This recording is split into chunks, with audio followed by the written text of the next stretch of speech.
লইটা শুটকির ভর্তা কক্সবাজারের হোটেলের মতো করে হুবহু ওই রকমই স্বাদ একদম। খেতে তো দারুণ হয় এই কক্সবাজারের হোটেলের লইটা শুটকি। তার জন্য প্রথমে লইটা শুটকিগুলো নিয়ে এভাবে টুকরো করে কেটে নিতে হবে। টুকরো করে কেটে নিয়ে শুকনো লইটা শুটকিগুলো শুকনো খোলায় হালকা করে টেলে নিতে হবে।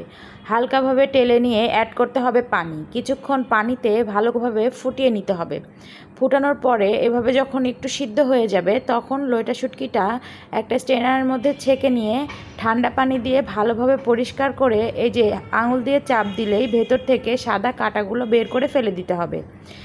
এই যে এভাবে করে ফেলে দিয়ে পরিষ্কার করার পরে কড়াইয়ে সরিষার তেল অ্যাড করে ভালো করে লাল লাল করে লইটা শুটকিটা ভেজে নিতে হবে। একদম সুন্দর করে লাল লাল ফ্রাই করতে হবে। মুচমুচে যখন একটা শব্দ হয়ে যাবে, এই যে ভাজিটা মুচমুচে হতে হবে মাছটা, তখন হাফ কাপ কাঁচা পেঁয়াজ কুচি, অল্প একটু রসুন কুচি, স্বাদ মতো ঝাল ব্যবহার করে স্বাদ মতো লবণ সব কিছু দিয়ে ভালোভাবে মেখে অনেকক্ষণ ধরে মাখতে হবে যাতে একদম লাল লাল হয়ে যায়। মরিচ পেঁয়াজ ভালোভাবে মেশাতে হবে, সুন্দর করে একদম নরমভাবে মেখে নিতে হবে।